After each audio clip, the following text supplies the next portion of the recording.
오늘은 전 지구촌 대부분 사람들이 기쁨으로 지키는 성탄절입니다.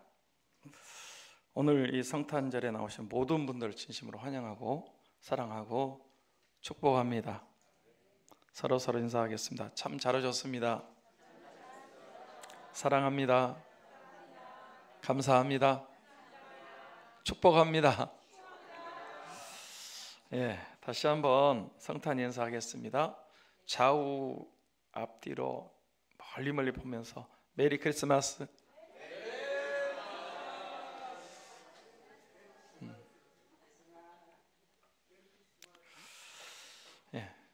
오늘 이 예배에 나오시는 우리 모두에게 생애 최고의 성탄절, 최고의 크리스마스, 최고로 기쁘고 행복한 날이 되시기를 축원합니다.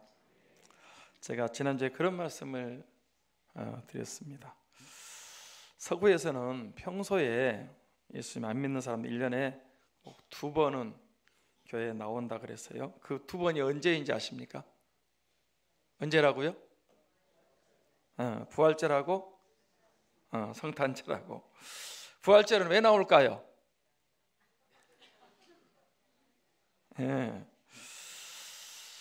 인생의 제일 큰 문제가 죽음이잖아요. 죽음을 이긴 부활절은 우리 인류사의 최대의 사건이고 소망이고 승리이기 때문에 나도 죽음을 이겼으면 좋겠다. 그래서 부활절 때는 꼭 교회에 나온다 합니다. 성탄절 때는 왜 꼭 교회에 나올까요?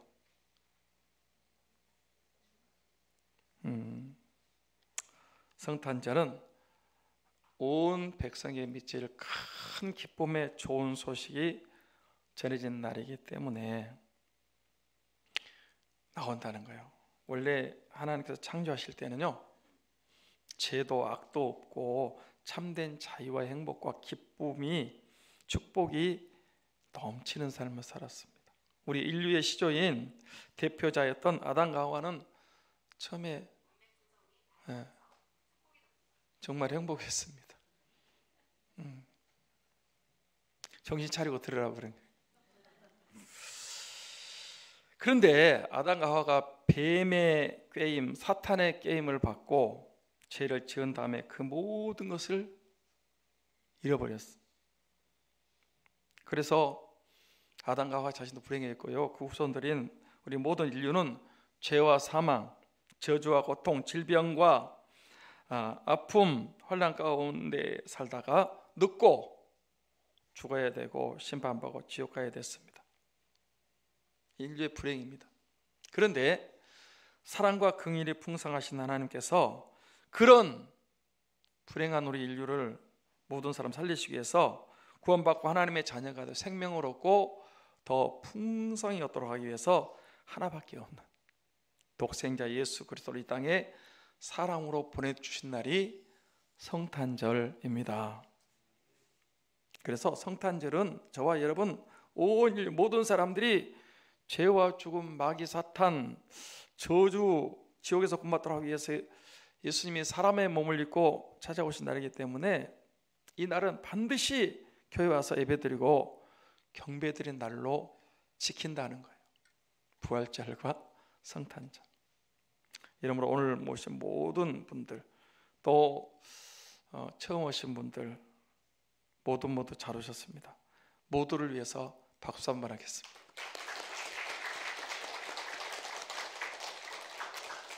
제목을 같이 하겠습니다. 예수님께 경배합시다.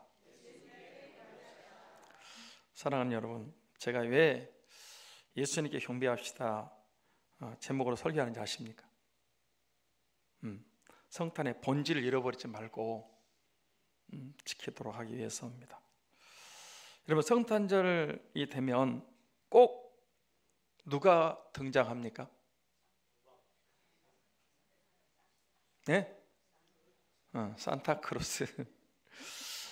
성탄절 때가 되면 꼭 산타가 등장해서 예수님의 탄생을 흐려놓고 방해하고 거기에 집중하도록 만드는, 저는 산타가 있었는지 잘 모릅니다. 그런데 산타가 어디 숨어 있다가 성탄절만 되면 먼저 나타나서 예수님의 성탄절을 방해합니다. 또 성탄절은 눈이 오고 안 오는 것하고는 아무 상관이 없습니다. 미끄럽기만 하고 눈 치우려면 힘만 들고, 올해는 성탄절 눈이 안 와서 참 좋아요. 그런데 성탄절 때 눈 오는 것을 기대합니다. 그래서 눈 오면 화이트 크리스마스라고 사람들이 좋아하고 선물 주고 또 여러 가지 특혜도 주고, 성탄절은 눈 오는 거하고 안 오는 거고요, 아무 상관없습니다. 미국은 청교도들이 세운 나라입니다. 그런데 미국은 지금 성탄절 크리스마스라는 말을 공식적으로 못하게 한답니다. 뭐라고 부르는지 아세요? 홀리데이. 홀리는 거룩한 날이라는 뜻이에요. 그러니까 성탄절이라는 말을 쓰지 못하고 법으로 만들었어요. 홀리데이라고. 성탄을 모르고 숨기도록 하기 위해서 그렇게 하는 거예요. 또 하나, 성탄절은 항상 예수님을 어린 아이로, 마리아의 품에 안겨 있는 갓난 아이로 만들어 놓고 있습니다. 물론 예수님이 어린 아이로 탄생하신 것 맞습니다. 그러나 예수님은 천지를 창조하신 창조주 하나님이십니다. 태초부터 계신 분이십니다. 전능하신 하나님이십니다. 만왕의 왕이시고 만주의 주이십니다. 그런데 성탄절 때는 항상 무능한 아기로, 마리아의 품에 있는 나약하고 힘없는 갓난 아이로 만들어놨어요.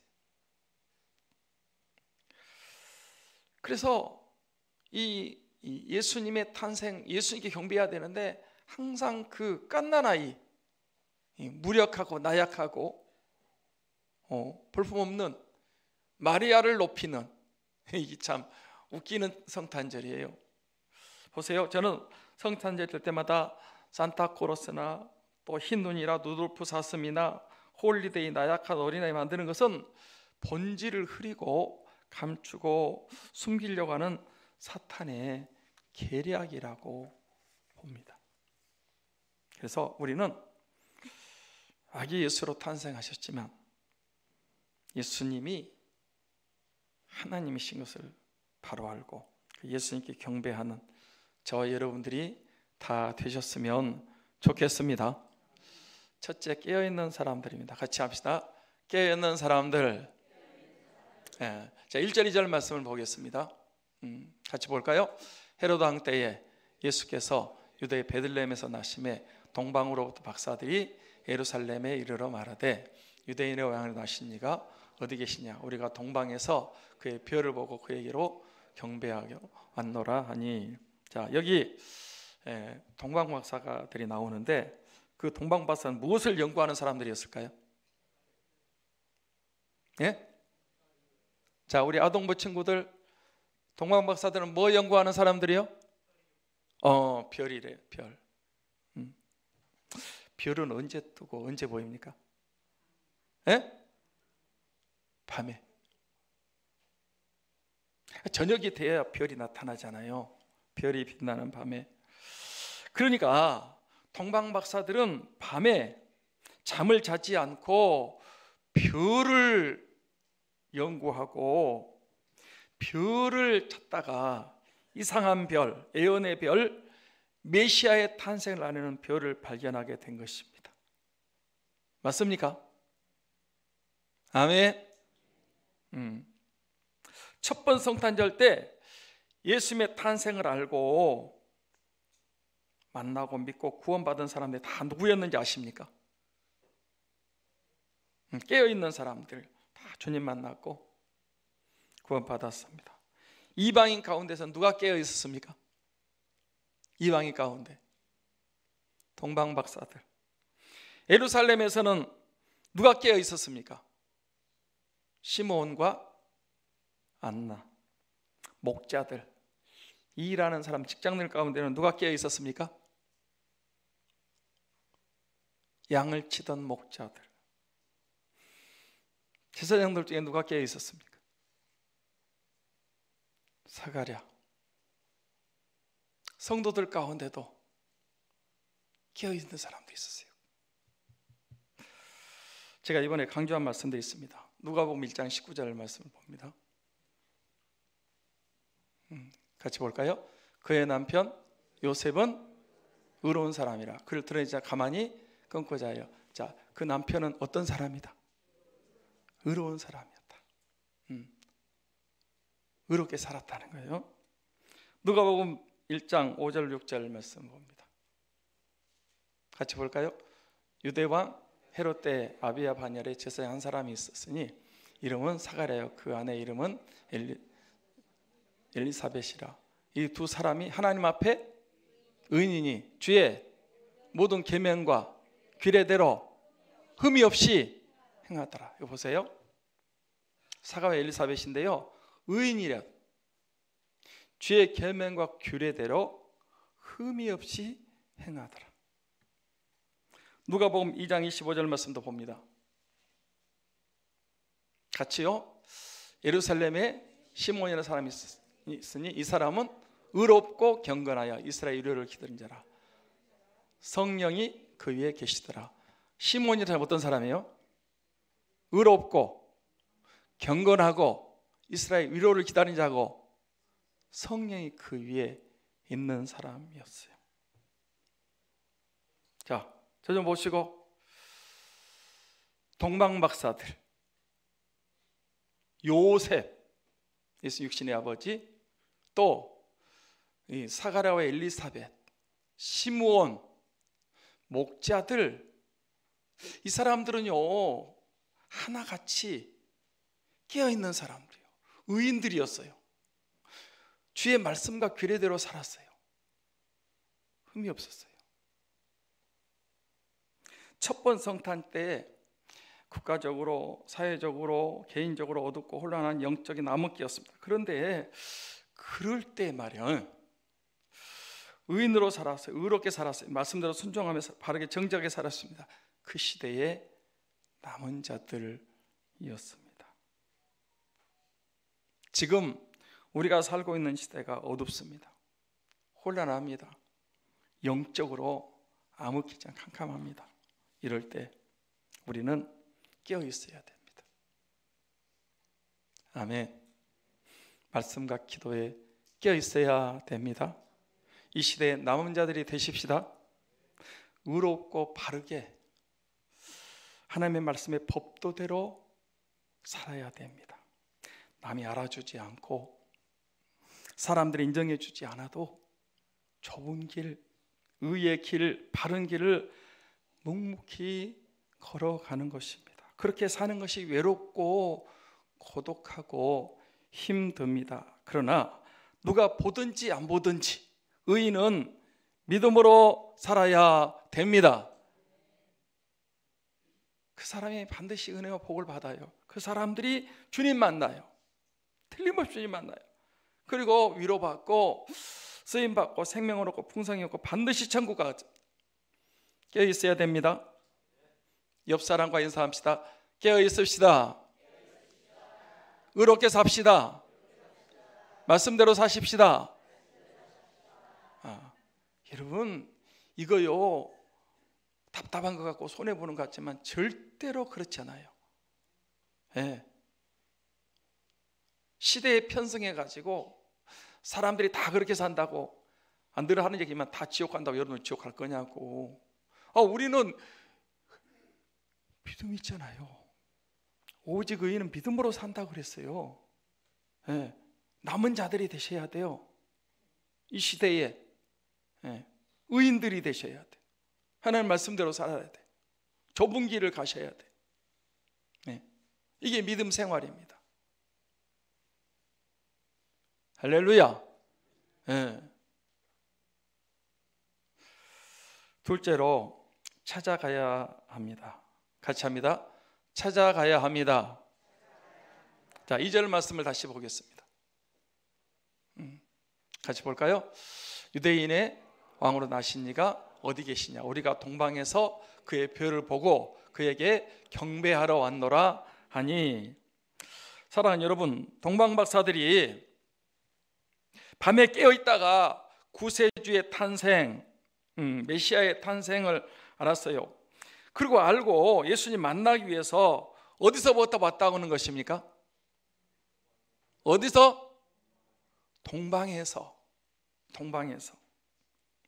많은 성경학자들은 이 동방을 페르시아 지역으로 보고 있습니다.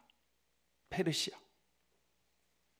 그러면 페르시아에서 동방에서 베들레헴까지 거리가 얼마나 되는지 아십니까? 얼마 될까요? 직선거리로 3,000km래요. 3,000km. 우리나라 남북한이 1,000km가 안 됩니다. 요 제일 끝에서부터 땅끝 마을에서부터 저 북한 제일 위에까지 1,000km가 안 돼요. 근데 이거 여러분 차 타고 가면 맨날 며칠 가야 오래 걸리잖아요. 그런데 동방박사들은 3,000km라면 그보다 3배가 더 길어요. 그 먼 길을 이 동방박사들이 찾아왔는데, 그때 뭐 비행기가 있었어요? 고속철도? 고속버스? 자가용? 그런 거 없어요. 그 당시에는 교통수단 최고가 낙타였을 거예요. 그래서 항상 동방박사 그러면 낙타 그림이 나오잖아요.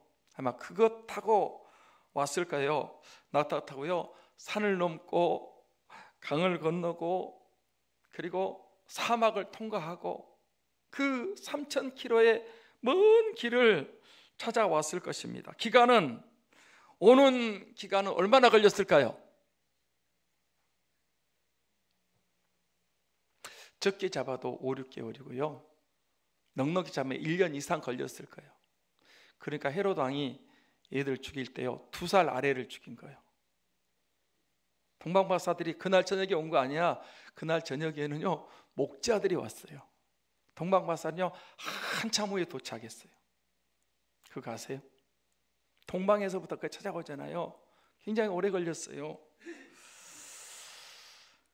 사랑하는 여러분, 이 페르시아에서 낙타 타고 베들레헴까지 오는 여행이 기간도 오래 걸리고요 경비도 많이 들고요. 쉬웠을까요?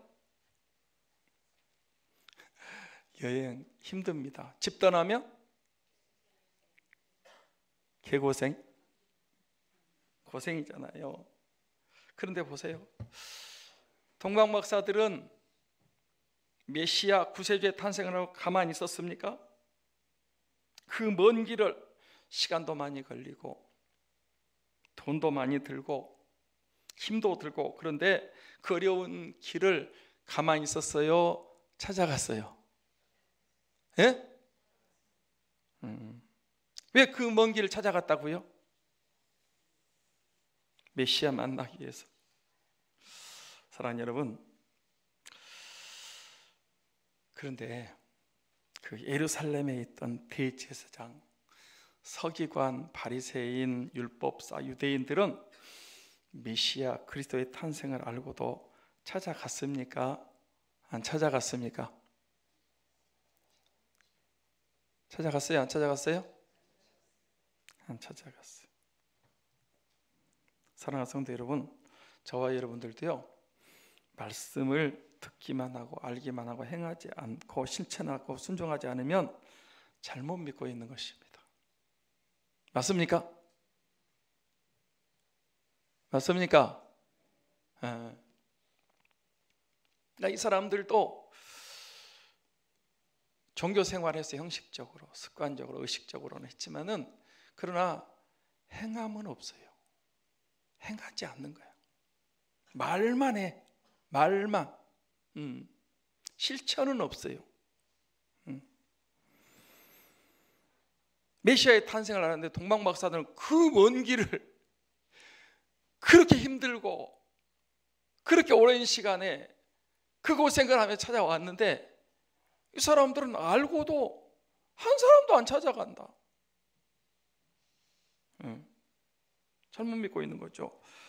지금도 그런 사람들이 교회 안에 있을까요? 있을까요? 많다고 봐요. 그런 사람들 예수님 만나고 구원받고 천국 갈 수 있을까? 저는 어렵다고 보는 것입니다. 보세요. 성경에서 멀리서 예수님께 찾았던 사람들이 다 예수님 만나고 구원받고 기쁨을 회복하고 은혜와 복을 받는 모습을 보고 저는 이 성경 보면서 감사했습니다. 멀리서 왔던 사람들, 예수님께 찾았던 사람 누굴까요? 동방박사들 3,000km를 달려왔다니까 그 먼 길을. 또 누가 있습니까? 에티오피아 내시. 자, 사도행전 8장 27절 말씀을 봅니다. 같이 볼까요? 일어나 가서 보니 에티오피아 사람 곧 에티오피아의 여왕 간다게의 모든 국고를 맡은 관리인 네시가 예배하러 예루살렘에 왔다가, 보세요, 에티오피아. 그래서 에티오피아가요 예수님 잘 믿는 나라예요. 에티오피아. 간다게의 모든 국고를 맡은 관리인 네시가 예루살렘에 뭐하러? 예배하러 왔어요. 예수님 만나러 왔어요. 돌아가다가 빌립을 만나가지고 예수님 믿고 세례받고 기쁨으로 자기 나라 돌아가서 복음 전해가지고 에티오피아가 예수님 믿는 나라가 됐어요. 네시는 어디서부터 왔다고요? 에티오피아에서 왔어요. 동방박사는 어디서부터 왔고요? 동방에서부터 왔고. 그 사람들이 다 예수님을 만나고 구원받고 엄청난 은혜와 복을 받았어요. 멀리서 온 사람. 우리 교회에서 멀리서 오신 분들이 다 이제 은혜 생활을 하고 믿음 생활을 잘하고 있습니다. 멀리서 오신 분들 보면 참 감사해요. 우리 교회는 누가 멀리서 옵니까?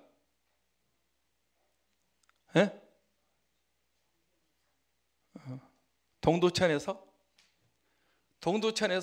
여러분은요 코앞에서도 맨날 늦는데 동두천에서부터 와. 매 주마다. 내가 집사님 만나면 동두천 안 춥죠? 그러면 그건 더 춥대. 동두천에서 매 주마다 엎어지면 코 닿는 데에서 여러분 이거 참 맨날 늦는다고 그러고 힘들다고 그러는데 또 어디서 와요? 내발산동 우리 지휘 정기훈 집사네 이 지휘자하고 또 우리 김근수 집사님 그 먼 데서부터 이렇게 와요. 감사해요. 또 방송실장 광명시로 이사 가가지고요 광명시에서 와. 하여튼 이렇게 멀리서 오신 분들이 더 은혜를 사모하는 것 같아. 멀리서부터 오니까.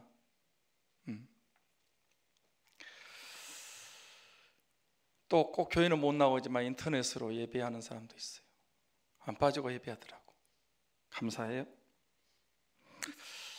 자, 동방에서부터 왔어요. 에티오피아에서부터 왔어요. 저 원거리에서 하나님께 예배하기 위해서, 예수님 만나기 위해서, 영광 돌리기 위해서 찾아온 사람들, 하나님이 더 사랑하시는 줄 믿습니다. 가까운 데 있는 사람들 좀 분발하셔야 돼요. 행동해야 돼. 전에 어떤 분이 행동하는 양심 그랬는데, 여러분 알기만 하고 행함이 없는 믿음은 죽은 믿음이래요. 그 믿음으로 구원 받겠냐? 그 야고보서 그렇게 얘기하잖아요. 행동해야 돼. 동방박사 알고 거기서 끝나지 않았어요. 찾아갔어. 먼 길을 힘들게 어렵게 고생하면서 찾아갔어요. 예수님께 달려오시기 바랍니다. 예수님을 찾으셔야 됩니다. 메시아 그리스도 구원자 예수님은 반드시 그렇게 멀리서 오든지 가까운 사모하고 또 구하고 찾고 그러나 만나주시고 구원받게 하시고 은혜와 복을 받게 하실 줄 믿습니다. 셋째, 경배드렸습니다. 같이 합니다. 경배해야 됩니다. 11절 말씀 봅니다. 같이 볼까요?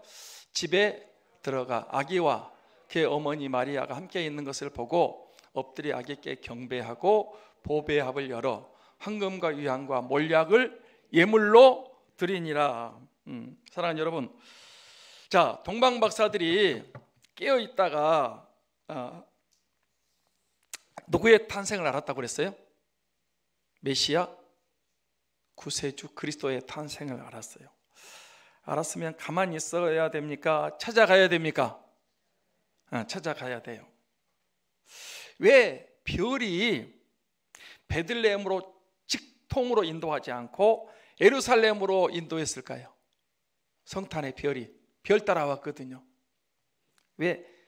여러분 그 지도 놓고 보면요, 동방에서 오면 베들레헴이 더 밑에 있어요. 예루살렘 위에 있고. 근데 보세요, 별이 말이요, 별 따라왔는데 별이 쭉 오다가 베들레헴이 가까워. 그런데 베들레헴으로 인도 안 하고 예루살렘으로 인도했거든요. 왜 그랬을까요?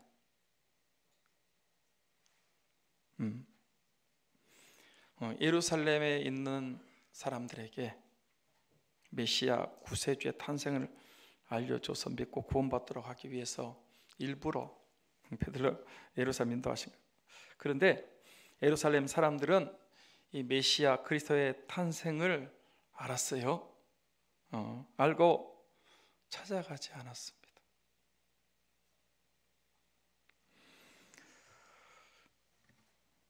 동방 박사들이 어디서 유대인의 왕이 태어나십니까? 메시아가 어디서 탄생하십니까? 왕이 몰라가지고 그 대제사장 서기관들 불러가지고 어디서 나겠냐고 그러니까 베들레헴이라는 거예요. 왜냐하면 미가서 5장 2절에 보면 유대 땅 베들레헴에서 예수님 탄생하신다고 얘기했거든요. 그래서 베들레헴입니다. 그래서 이제 베들레헴으로 가고 있는데 다시 성탄의 별이 나타났어요. 예루살렘을 인도했던 그 별이 다시 나타났어요. 그들 앞에 인도해서 예수님이 탄생하는 집까지 인도했어요. 기뻐하고 기뻐하더라 그랬죠. 사랑하는 여러분, 동방 박사들이 동방에서부터 베들레헴까지 그 먼 길을 왜 찾아왔을까요? 왜 달려왔다고요? 예수님 만나고 경배하기 위해서. 경배하기 위해서. 경배하는 것이 뭘까요? 경배.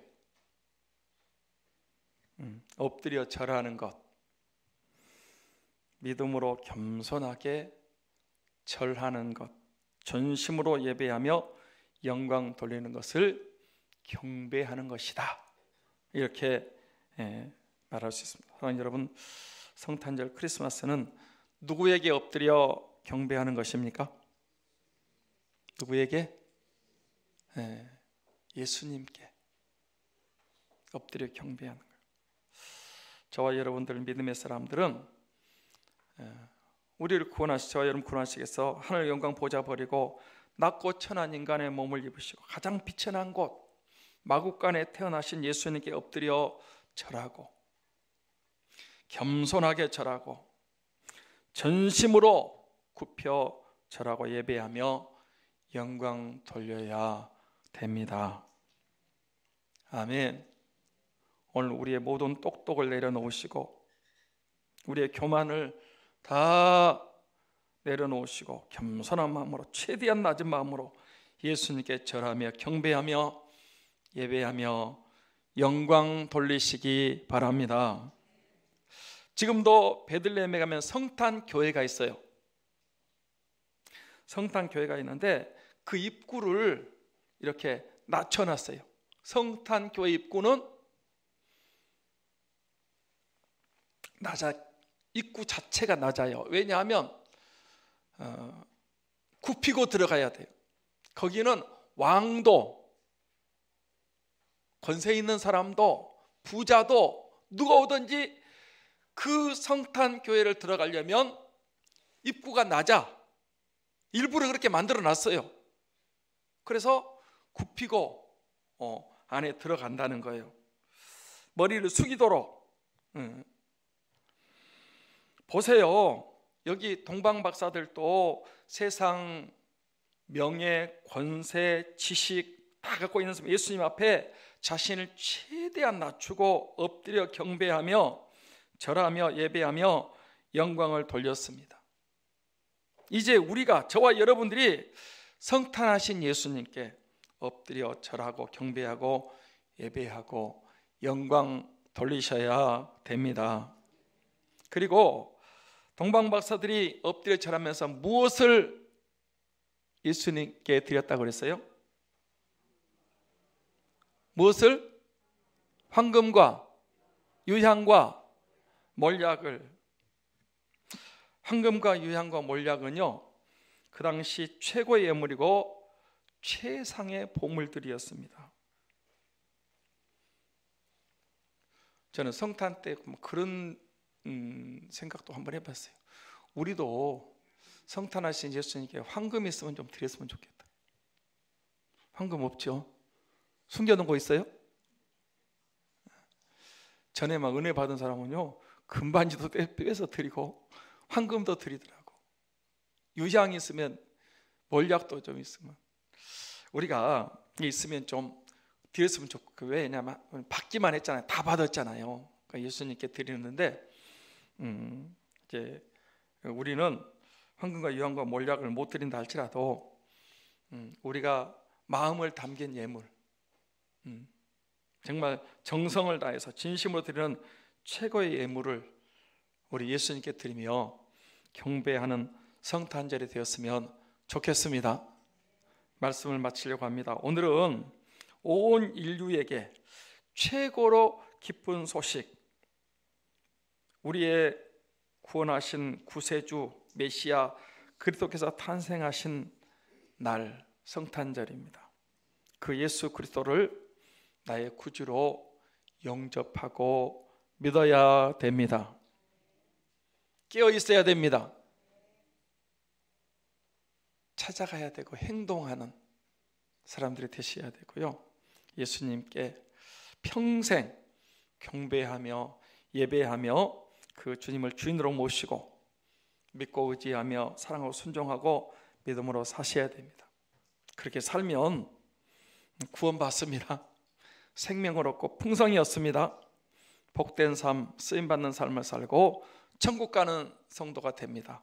오늘 나오신 모든 분들은 다 구원받으시고 생명 얻고 풍성이 얻으시고 축복받으시고 쓰임받으시고 천국 가는 성도들이 다 되시기를 우리 주 예수 그리스도의 이름으로 축원합니다. 축원합니다. 기도하겠습니다.